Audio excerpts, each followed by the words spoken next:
안녕하세요. 오늘부터 영어 가정법에 대해서 강의할 영어 가정법의 모든 것 저자 유현철입니다.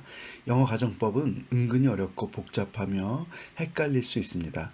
사실 영어 가정법 자체는 그리 어렵지도 않고 매우 규칙적이라고 볼 수 있는데 가만히 살펴보면 우리말의 가정법이 더 복잡하고 규칙적이지도 않고 포괄적이며 혼동될 수 있습니다.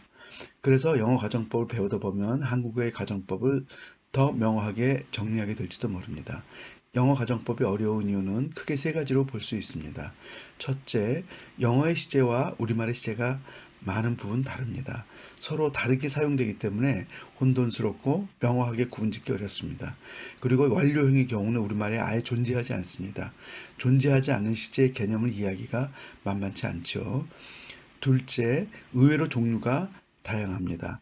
꽤 많은 양의 공부가 필요합니다. 셋째, 가정에서 설명하기 때문에 가정문 자체가 혼동스럽습니다. 예문을 보고 설명을 들을 땐 알 것 같아도 막상 번역을 하다 보면 의외로 쉽지 않고 영작을 해보면 더욱 벽에 부딪히게 될지도 모릅니다. 이해하는 것만으로는 부족합니다. 많이 읽고 써야 합니다. 가정법을 공부하기 전에 우선 가장 기본적으로 이해하고 익혀야 하는 것이 would, should, could, might입니다. 이것을 정확하게 이해해야 그 다음 가정법 진도를 나갈 수 있습니다. 의외로 잘못 알고 있는 분들이 많습니다.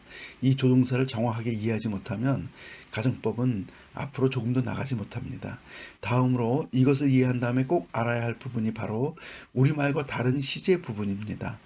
if 가정법은 과거, 과거 완료, 현재, 미래로 구분할 수 있는데 우리말과는 사용법이 다릅니다.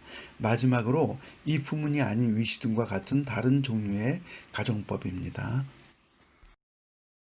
먼저 가정의 기본이 되는 will의 과거인 would, shall의 과거인 should, can의 과거인 could, may의 과거인 might의 개념을 정확하게 이해하여야 합니다.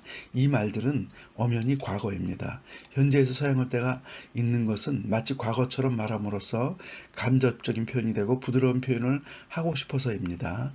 회화에서 많이 사용되는 would you like, would you mind 의 의문문은 직역하면 뭐 좋았을까요? 신경이 쓰였을까요? 의 표현이므로 과거입니다. 그런데 과거가 아닌 현재의 상황에서 사용하면 점잖고 공손하게 느껴지게 합니다. 이 부분은 우리말도 비슷하죠. 예를 들면 커피 한잔 하시면 좋으시겠죠?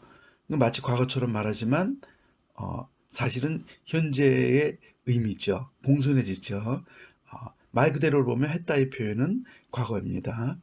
should는 했어야만 했어. could는 할 수 있었어. might는 했을지도 몰라의 과거 표현입니다. You should go to bed. 직역하면 자러 갔어야 하는 거야.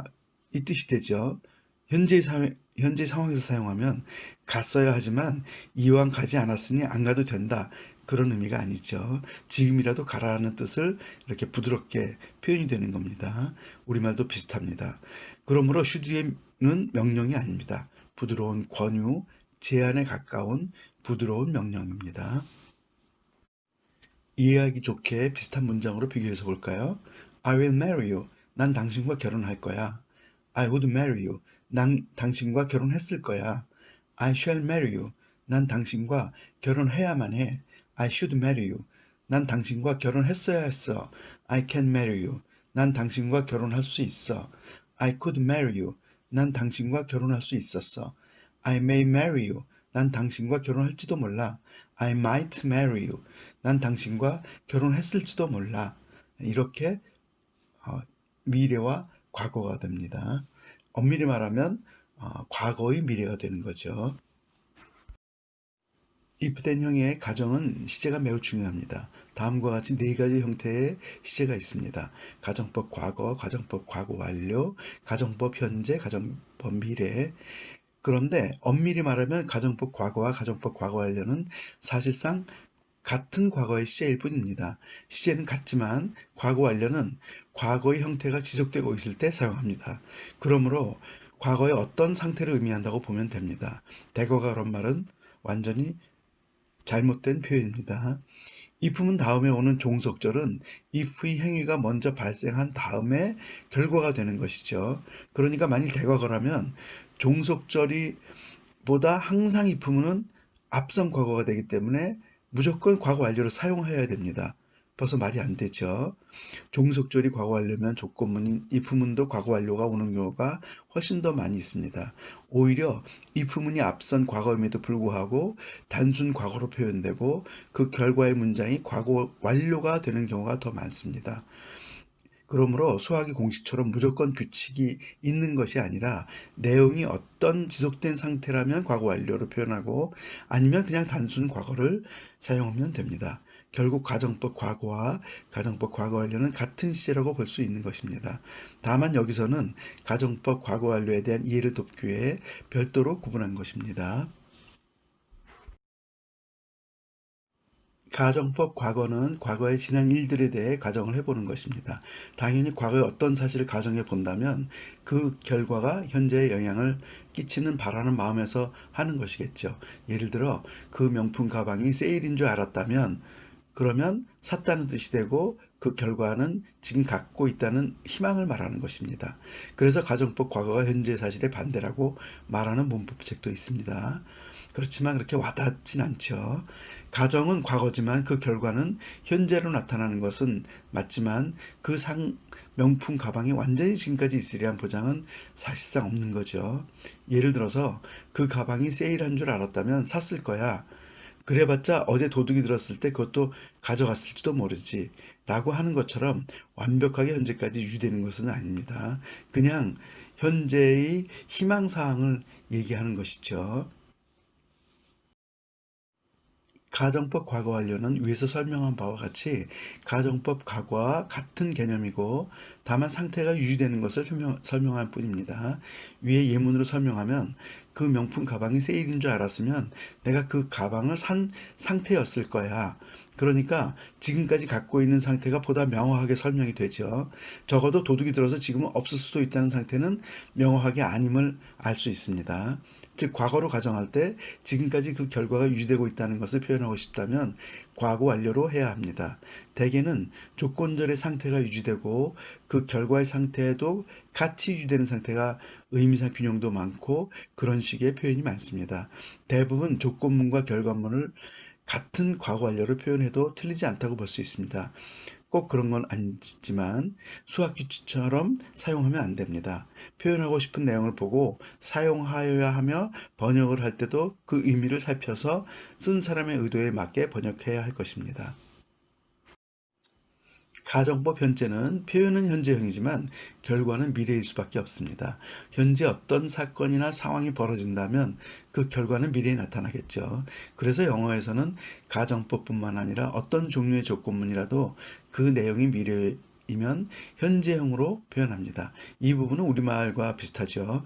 예를 들어서 네가 오면 내가 점심 살게. 이렇게 현재형으로 가정을 하죠. 그리고 그 결과는 미래로 표현됩니다. 네가 오면 결국은 네가 올 것이라면 이렇게 내용은 맞지만 그렇게 표현하진 않죠. 가정법 미래는 우리말에 없는 독특한 표현 방법인데 내용상 미래가 아닙니다. 그냥 그렇게 미래로 분류할 뿐입니다. 어쩌면 아무리 불가능한 일이라도 먼 미래의 현실로 나타날 수 있기 때문에 영국 사람들이 가정법 미래라고 했을지도 모릅니다. 사람이 동력의 힘을 빌리지 않고 하늘을 난다거나 남자가 여자로 또는 여자가 남자로 성을 바꾸는 것은 이미 현재에도 가능한 일이 되었죠. 아무튼 가정법 미래는 불가능한 가정에 대한 표현입니다. 여기에는 약간의 규칙이 있습니다. 앞으로 차례대로 소개될 예정입니다. if된형의 예문을 소개하겠습니다. 위에서 설명한 바와 같이 가정법 과거, 과거 완료, 현재, 미래에 대한 예문입니다. 먼저 가정법 과거. If I met you in school, I would marry you. 학교 다닐 때 당신을 만났다면 난 당신과 결혼했을 거예요. 물론 지금까지 그 상태가 유지되는 희망을 갖고 가정하는 것이지만 완벽하게 지금까지 계속된다는 표현은 없죠. 아닐 수도 있다는 뜻입니다. 가정법 과거 완료. If I had met you in school, I would have married you. 내가 학교 다닐 때 당신을 만나고 있었으면 당신과 결혼한 상태였을 거야. 즉 지금까지 결혼한 상태가 유지되고 있을 거라는 보다 상세하고 자세한 표현이 되니까 현재도 그런 상태가 유지되는 강력한 희망이 되는 거죠. 이거는 확실하게 지금도 그 상태가 유지되는 거지 아닐지도 모른다는 표현은 안 들어가 있는 것입니다. 가정법 현재 If I meet you again, I will marry you. 내가 당신을 다시 만난다면 난 당신과 결혼할 거야. 이 뜻은 완전히 미래죠. 가정법 미래 If I were you, 내가 당신이라면 I would marry him. 나는 그 사람과 결혼했을 거야. 예, 이 미래에 대한 것은 불가능한 표현이죠. 내가 당신이라는 건 불가능하죠. 그래서 이럴 때는 비동사의 과거형 were를 쓰죠. 자세한 것은 뒤에서 소개하겠습니다. if를 사용하지 않는 가정문은 크게 두 가지로 나눌 수 있습니다. 하나는 wish 가정문이고 또 하나는 wish가 아닌 가정문들입니다. 그 중에서도 if를 사용하는 것들이 있는데 if와 전치사나 접속사 등을 붙여서 사용하기 때문에 if 가정문에서는 제외하고 별도로 여기에 설명할 예정입니다. 그리고 if를 사용하지 않는 가정문들이 꽤 많이 있습니다. 앞으로 소개되는 과정을 보고 공부하면 큰 도움이 될 것입니다. 간단하게 wish와 그 밖의 가정문들 예를 보여드리겠습니다. wish 문장은 I wish that you had much money. 난 네가 돈이 많았으면 좋겠어. 여기서 that은 생략해도 좋습니다. 너무나 명확하죠. 그 뒤에 문장이 온다는 게 이미 돈이 많았으면 좋겠다고 표현하기 때문에 I wish는 현재형이지만 뒤에 오는 그 문장은 과거로 표현한 것입니다. 이건 뭐 규칙은 아닌데 명확하게 미래가 아니면 이렇게 사용하는 것이 좋습니다. 그 외의 문장들 Only if you come over here, I will buy you a coffee. 네가 일로 넘어오면 그 경우에만 내가 커피 살 거야. 그게 바로 only if죠. 나중에 설명하겠지만 if only도 있습니다. She looked as if she was a rose. 그녀는 마치 한 송이 장미처럼 보여. Once I start eating popcorn, I can't stop it. 내가 일단 팝콘을 먹기 시작하면 난 멈출 수가 없어. Without your help, I couldn't be here alone. 당신의 도움이 없었다면 나는 여기에 혼자 있을 수가 없어요. 그래서 이렇게 가정법이 아닌 것 같지만 내용상으로 보면 가정문들이죠.